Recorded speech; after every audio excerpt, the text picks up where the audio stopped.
Hello, hello, and hello.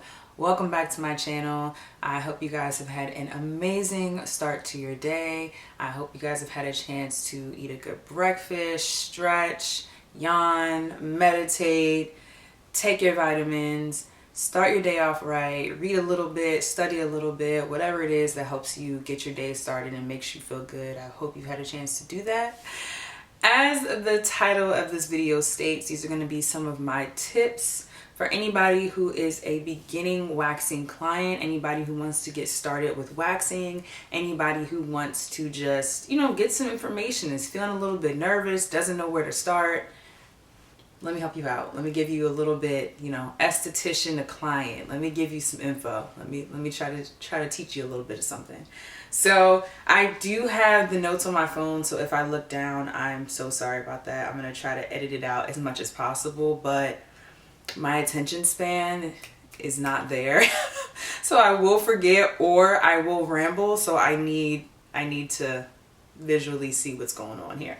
So without further ado, darling, let's get started on the video. So these tips are not in any designated order because I genuinely feel like all of these tips are really important when you're somebody who is new and who is still, a little bit worried about getting a wax. Because let's be real, let's be honest.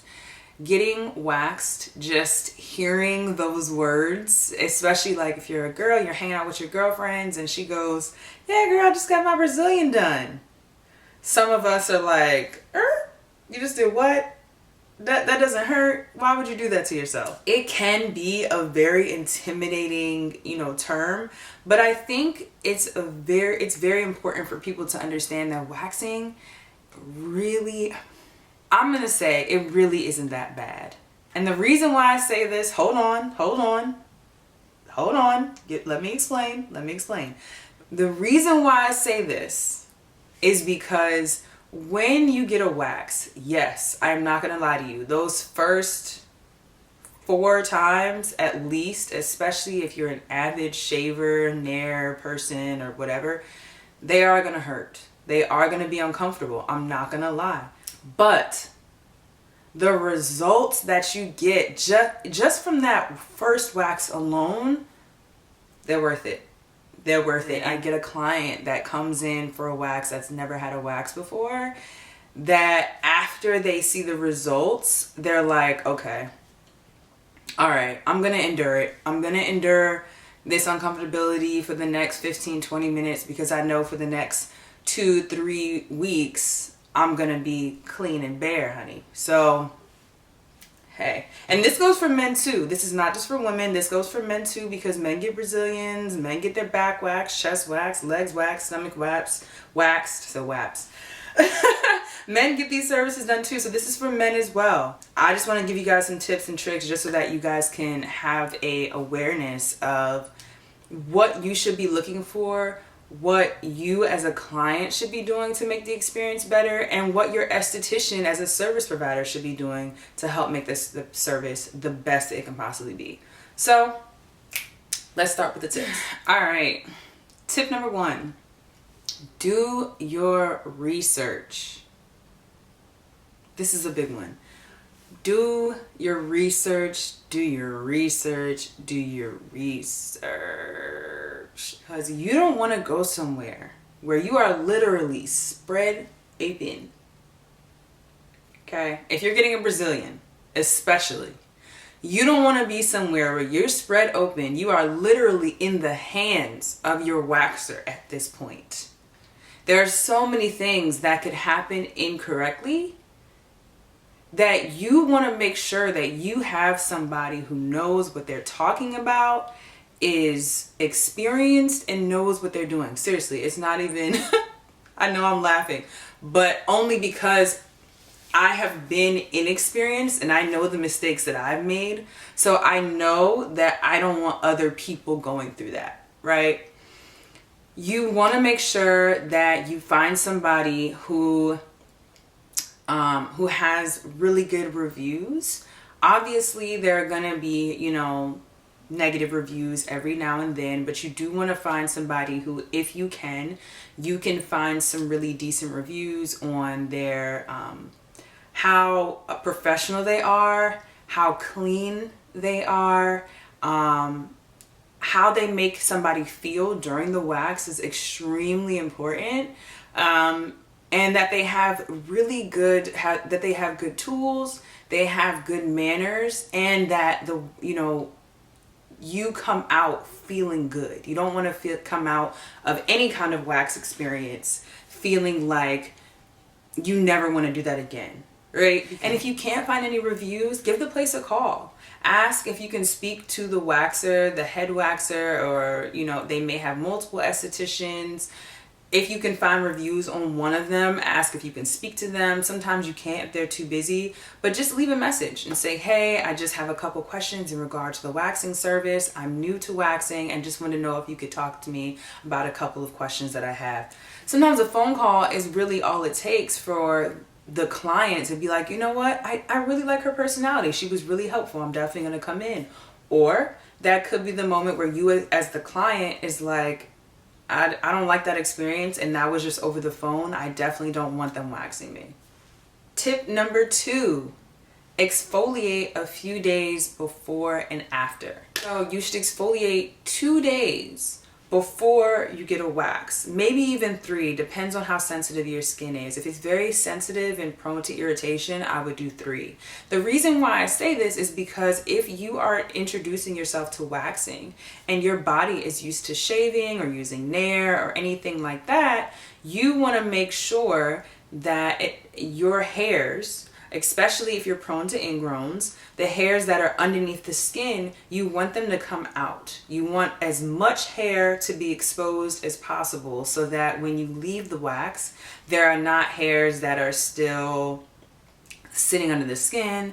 There are not hairs that are peeking out of the skin because you have not exfoliated and fully given them room to bloom. You want to make sure that you get the most out of your wax. So go ahead and 2 to 3 days prior to, give yourself a nice gentle exfoliation just on the tops of the lips, maybe on the inner thigh area. Again, if you're doing a Brazilian. If you're doing your underarms, your legs, men, if you're doing your back or your chest, same rules apply. About 2 to 3 days beforehand, go ahead and give yourself a nice little exfoliation. Not chemical, because we don't want to irritate ourselves, just a nice physical exfoliation. If you're somebody who pays attention to your hair growth, right? Which, especially if you're somebody, again, who has come from shaving or using Nair,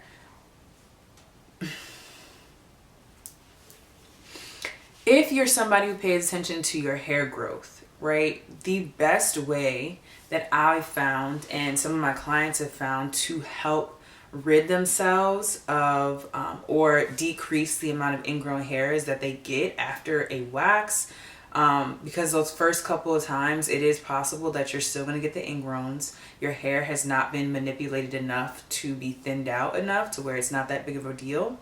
So you want to pay attention to when your hair starts to grow back. When you first start to see that stubble, that little tiny hair coming through, that's when you want to start exfoliating, which again, it differs and it depends on the person, because what you want to not happen is you don't want the hair that has tried to grow out to then now curl back into your skin and become an ingrown. So when you see it start to grow, go ahead and just start to give yourself a little gentle exfoliation just to give it some room to fully expose itself. Now, if you're somebody that has really sensitive skin, you want to wait at least like 3 to 4 days after the wax, just as a precaution, just because you don't want to cause any irritation to your skin. Do not use any kind of retin-A, retinols, or chemical exfoliation products a week prior to your wax. The reason being is because retin-A's and retinols, one of the precautions of them, what they do is they thin out the skin. You do not want your skin to be in the process of being thinned out while you are going to get a wax, especially if you were getting a Brazilian, a Manzilian, or anything on your face waxed. Trust me. Trust me. I have literally done it before, just not thinking. I had been using a retin-A, I have been using a retinol on my skin for almost 3 weeks. Wasn't even thinking about it. Went to go wax my lip, and I still have the scars right here beside my Medusa piercing of where I took that strip off, and I took 2 spots of my skin with it. So please, please, please, please remember, a week. You don't want to use them for at least a week, and especially in the drier months, you definitely don't want that added notch of having a chemical exfoliant or a retin-A or a retinol on your skin while you are waxing. Please, just a week, minimum, a week. Remember, I said this to you. I'm warning you now. Use better soap. This is one that probably as a consumer you guys don't think about, but as an esthetician we see it pretty often.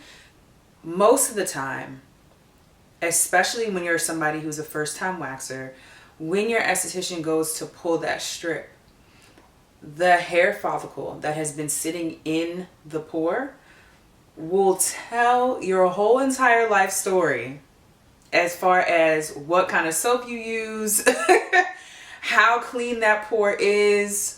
It'll give us a better indication as to why you may or may not be getting more ingrown hairs, because that area just might not be as clean as you think it is. If you go, or when you go, I'm hoping you guys go after you see this video, when you go to get your wax done, ask the esthetician, can I see the strip that you pull off? And they will show you. When you see the strip, when you see that your hair follicle at the very, very tip, it should be clear. All you should see is hair. You should not see anything surrounding it. You want to make sure that the products that you're using on your skin on a day-to-day basis are not extremely heavy, and you want to make sure that the body wash that you are using is properly cleansing your skin. That buildup and backup of debris and sweat and other environmental or bodily factors are things that can help to agitate, actually, like an ingrown hair. It adds to the buildup that can form an ingrown hair. It can create different body acne if you're somebody that's prone to body acne. So you just want to really be careful what the type of soap that you're using and the type of products that you're using on a day-to-day basis on your skin. Oh, let's move to the last and final tip. Allow your hair to grow. You really, I know, if you're somebody that shaves like every 3 days, every 2 days, some people even shave every single day, you have to give that hair time to grow. Your esthetician needs at least 1/4 of an inch. Even, especially if you're somebody that shaves really often, they probably more than not are gonna need even more hair than that, at least 1/2 of an inch, because your hairs are very thick. Every time you shave or nair, that hair follicle is slowly but surely getting thicker and thicker and thicker and thicker. So sometimes they're pretty stubborn, and when we go to wax it, it doesn't want to come out, because now that hair follicle is nice and thick, nice and plump. It's got its home in the pore and it's sitting there. It's not moving anywhere. So you need to make sure that you have at least 1/4 of an inch. If you have thicker hair naturally and you've been an avid shaver or nair person for a long period of time, go for 1/2 of an inch, because you want to make sure that that hair is long enough that when your esthetician goes to lay that wax down, when they flip that strip, all of those hairs come off. You really want to make sure that you allow for the best experience possible, and so that your esthetician can get the most hair possible. And it's going to be hard for you guys to sit for a couple of days and just let that hair grow, but you're going to have to. Trust me. Trust me, at the end of the day, when you go to get that wax, it's going to feel so much better to just get waxed and have all that hair off and for a longer period of time. Now, if you're somebody who is prone to ingrown hairs, if you're prone to body acne, if you're prone to irritability on your skin, especially with shaving, because some people just find that shaving their skin irritates it and inflames it, try waxing.